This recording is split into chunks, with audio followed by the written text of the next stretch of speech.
Santa Maria, Mãe de Deus, Dia Mundial da Paz. Primeira leitura, números 6, 22 a 27. Salmo 66. Segunda leitura, Gálatas 4, 4 a 7. Evangelho, Lucas 1, 16 a 21. No centro desta solenidade não está Maria, mas o Verbo encarnado, nela gerado e dela nascido, verdadeiro Deus e verdadeiro homem. Esta é a verdade que fundamenta a maternidade divina de Maria, que não deu à luz uma natureza, mas uma pessoa, a segunda pessoa da Santíssima Trindade, que com sua natureza divina assumiu de Maria a natureza humana. E entre essas duas naturezas, não há mistura ou confusão, mas plena união, que em teologia se diz hipostática.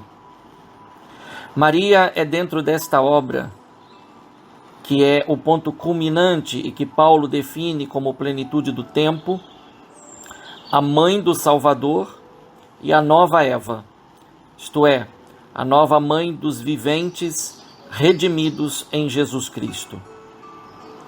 É uma solenidade que pertence aos primórdios da liturgia. Não se trata aqui de sintetizar o que foi promulgado no Concílio de Éfeso, em seu embate com Nestório, patriarca de Constantinopla, em 431, mas de apontar o essencial que subjaz ao mistério da encarnação, o que não foi assumido pelo Verbo divino, não foi redimido, em conformidade com o Concílio de Nicéia, em 325. A melhor forma de honrar Maria é aceitar Jesus e, como ela instruiu nas bodas de Caná da Galileia, fazer tudo o que ele disser. João 2,5. E o que ele diz? Nisto todos saberão que sois meus discípulos, se tiverdes amor uns pelos outros. Amai-vos como eu vos amei. João 13, 34 a 35. Este, a meu ver, é o aspecto que a liturgia pretende ao manter viva nos fiéis o título que pertence a Maria por vocação e missão, Theotokos, portadora de Deus e por isso mãe de Deus. Assim, já de início, é possível perceber a íntima ligação entre a bênção sacerdotal e Maria, que é reconhecida por Isabel como a bendita entre todas as mulheres da terra, isto é, a abençoada pelo fruto bendito que está em seu ventre, e que Paulo reconhece que nasceu de uma mulher na plenitude do tempo. O evangelho proposto para essa solenidade nos recoloca na noite do nascimento do Salvador, mas não apenas no contexto da visita dos pastores, pois o alarga para o que acontecia na oitava do nascimento de um varão, a circuncisão, sinal da pertença ao povo da aliança estabelecida com o patriarca Abraão, com o qual tem origem a bênção a ser estendida para toda a humanidade. Abençoarei os que te abençoarem, e amaldiçoarei os que te amaldiçoarem. Em ti serão abençoadas todas as famílias da terra. Gênesis 12, 3. A bênção, então, é o reconhecimento que tudo de bom e cada bem tem em Deus a sua fonte. Esta, ao longo da história de Israel, tem jorrado de forma ininterrupta para fecundar e preparar o momento do cumprimento da bênção em plenitude em Jesus Cristo. É no Filho de Deus, visto pelos pastores, e que recebeu o nome de Jesus, isto é, o Senhor salva, que está o grande bem para toda a humanidade. A bênção do Pai, por Maria, para todos os que a acolherem, a exemplo dos pastores. Estes, a partir da obediência ao anúncio do anjo, desempenham dois papéis fundamentais. Primeiro, por aquilo que dizem, pois causam um maravilhamento nos que ouvem, e em Maria, a capacidade de guardar todos os fatos e de meditar sobre eles em seu coração. Segundo, por aquilo que dizem a Deus, glorificam e louvam pelo que viram e ouviram. Os pastores, por um lado, reconhecem que foram abençoados, e por outro lado, se tornam instrumentos da bênção pelo anúncio que fazem. É importante perceber que Deus é a causa do que acontece em Maria, em José, nos pastores e em Belém. Concretiza-se o que está em Lucas 1,52. Eleva os humildes.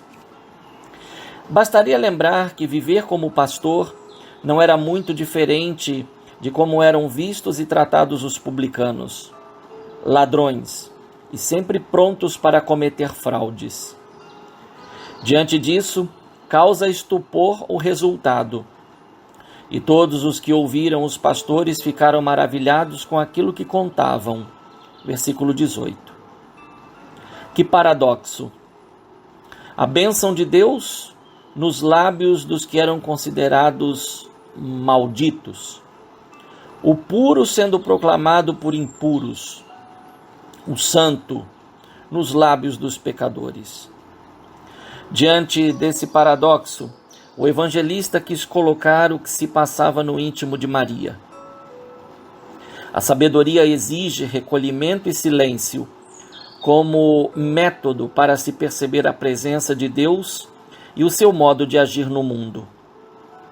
É assim que se deve refletir e amadurecer diante dos desígnios de Deus.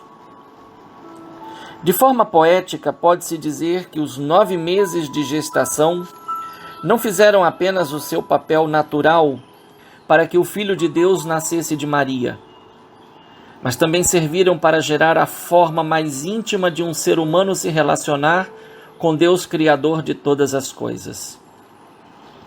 Aqui se encontram as raízes para a declaração da Theotokos. Maria não é só a portadora de Deus, é também a custódia do amor eterno que nela assumiu a carne humana. Então, na reflexão e no silêncio de Maria, estão a voz mais eloquente de Deus à humanidade, Jesus, o Verbo encarnado. Assim, não é difícil de se perceber que as leituras possuem muitos pontos em comum e ajudam a mergulhar no mistério do nascimento e da revelação do Filho de Deus e, por conseguinte, da maternidade divina que foi dada a Maria. Para quem acolhe como dom e cultiva a fé, a estreita ligação entre as leituras, que evidencia a estreita ligação entre Jesus e Maria, é uma grande motivação para o início de um novo ano civil, no dia dedicado a um bem tão desejado e necessário para toda a humanidade, a paz. A primeira leitura expressa a vontade de Deus para o seu povo, ser depositário da bênção, isto é, chamado a receber a imposição do nome de Deus, repetido por 3 vezes e acompanhado de 6 realidades. Em relação ao Evangelho, tem em comum o nome. Se por um lado Deus ordena a Arão e seus filhos sacerdotes que imponham sobre o povo o seu nome, por outro lado, no Evangelho, sobre o Filho de Deus, seus pais impõem o nome de Jesus, conforme a instrução do anjo Gabriel. Ao olhar para Maria, se reconhece a bendita abençoada do Senhor, pela qual veio ao mundo a inefável bênção de Deus, Jesus, o príncipe princípio da paz entre os homens de boa vontade. Jesus, nesse contexto, é o sumo sacerdote da nova aliança, pelo qual se recebe a grande bênção de Deus, a restauração da imagem e semelhança pelo perdão dos pecados. O sentido da bênção recebida conforme a ordem dada a Arão e a seus filhos se torna a invocação nos lábios do salmista. Este compreende o que esta bênção acarreta e quais são os seus efeitos sobre a terra, pois provoca mudanças pessoais e sociais naqueles que a ela se abrem e a acolhem. Já a segunda leitura permite penetrar ainda mais na relação entre causa e efeitos. A bênção que Deus envia ao mundo e para os seres humanos é seu próprio Filho, nascido de mulher, e pelo Evangelho sabe-se o seu nome, Maria.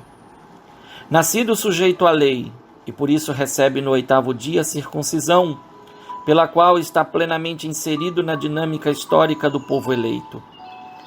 Além disso, Paulo desenvolve as consequências do nascimento do Filho de Deus em nossa humanidade. Sujeito à lei, resgatou-nos em nossa sujeição à lei, para nos tornar, pela justificação que vem da fé, filhos no Filho de Deus. Portanto, o Verbo encarnado, ao assumir um corpo e ao nascer de Maria, arrastou toda a sorte de bênçãos do céu para a terra e principalmente revelou que a salvação acontece pela transmissão da vida, assumida e valorizada como dom.